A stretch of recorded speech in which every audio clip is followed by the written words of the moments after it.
If a guy is indecisive, what do I do? So let's paint the picture. You've just started dating this guy. You like him. You like the way he looks. You like the way he shows up to you. You like the way he's interested in you. You like the way he smells. He gets pretty decent feedback from people in your circle, in your social circle. But you start dating him a few times, there's maybe 3, 4, 5 times, and you're starting to notice something about him. You're starting to notice that he's indecisive. You're noticing that he struggles with making decisions, not only when you're dating and even just choosing a restaurant or choosing the next date, or when you ask him a question about what his favorite something is, what his favorite movie is. He's like, I don't know, And, you say, give me your top 3 favorite foods. And he's like, I just don't know what to tell you. And I'm struggling and everything is just stretched out. He lacks that certainty about himself and about his life. And you're noticing that. And it's doing something in your body. And you don't necessarily like what it's doing in your body. It doesn't resonate with you. It's almost this aversion now. It's like you want to create distance from him because you don't completely trust him. Because he's being indecisive and he's being inconsistent and he's being uncertain.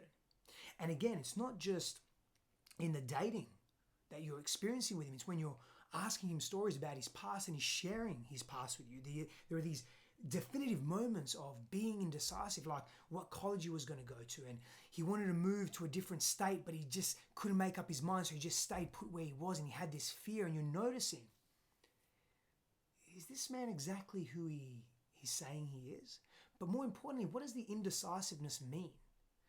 Well, when we're not decisive as men, and when we're not in that masculine structure, we're not certain with the decisions that we're making, it means that we're not confident. When we're not confident, there's this sense of lower self-worth. Not being confident means that we cannot access our full power. We cannot access all these amazing tools, these internal psycho-emotional tools that we have, relationship tools, but also physical tools. So now we become almost dangerous or unsafe. Think back to prehistoric times. Think back to hominoids developing 2 million years ago. Think about us in tribes and clans a couple 100,000 years ago. Think about how we would interact. When a man was confident about who he was and he was certain about the path that he would take and decisions that he would make, it made those around him feel safe, that they could trust him.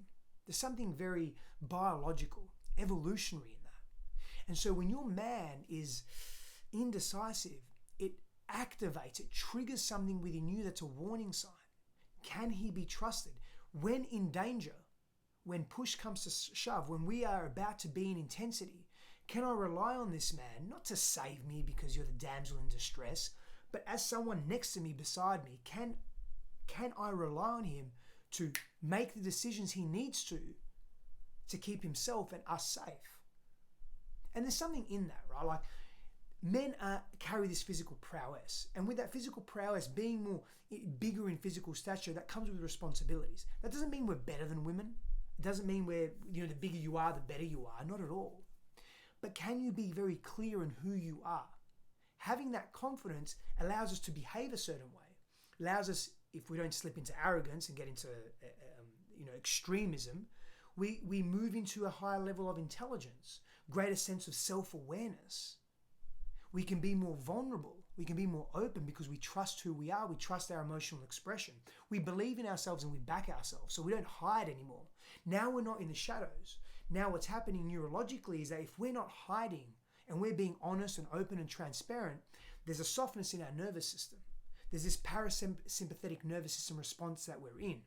That's more approachable than that activated fight or flight sympathetic nervous system response. And so if we're being transparent and we're trusting who we are, we're giving permission to those around us to trust who they are, to see themselves through us, through our own nervous systems. This is called neuroception. That converts to interoception, how we internally realize ourselves. And now we've got this beautiful play of unconscious and conscious connecting happening. All because that man was decisive. He was certain. Let me ask you a question. How nice is it? How pleasant is it when your man makes a decision? when he just says, hey, we're going to this restaurant tonight and I just can't wait to take you there. When your man says, hey, I've noticed that you're really overworked. You're doing a lot. Let's take this weekend off. I've got some really cool plans for us. And he's able to read the play. How cool is it when your man comes home and says, man, I had a really big argument today and I'd really love your perspective on it, but I sat with this for a while after I had this argument with my colleague and this is what I chose to do and I was really clear on that, but I still would love your support on it. How fucking attractive is that? This isn't any human, romantic, intimate, sexually intimate relationship, a relationship where polarity exists. How cool is that to see that decisiveness and that certainty? How much does that fire you up and activate you? Activate your sexuality, your emotionality, your spirituality, your wanting to bond deeper with him. That's exciting. I know from my own experience when I haven't been decisive as a man, I haven't been safe and trustworthy and attractive to others, or as attractive or as trustworthy or as safe at the least. When I'm confused in my own constitution, I'm confused in my expression and the way that I communicate. And I lose my ability to really speak my truth. And so now I get nervous and I'm trying to pretend to be someone that I'm not and I'm wearing masks to try and make myself bigger than I am to compensate for my insecurity. And that's what we do. And you will read that and you will pick up on that as a woman. Now, whether you interpret that into language, cohesive language, and make sense of it is another story. But you're feeling it. And then there's an aversion, there's a distance that wants to be created. You want to push him away. Well, now I'm sharing with you why. So, how can you help your man maybe be more decisive? Well, firstly, it's got to be up to him to cultivate his own sense of self-worth and self-love, right? That's really important, number one. But number two, you can meet him with compassion and non-judgment, and you can ask him questions. And you can let him know, hey, this is what I see in you. This is what I see what's happening right now. Not from a critical place, from a place of caring about him.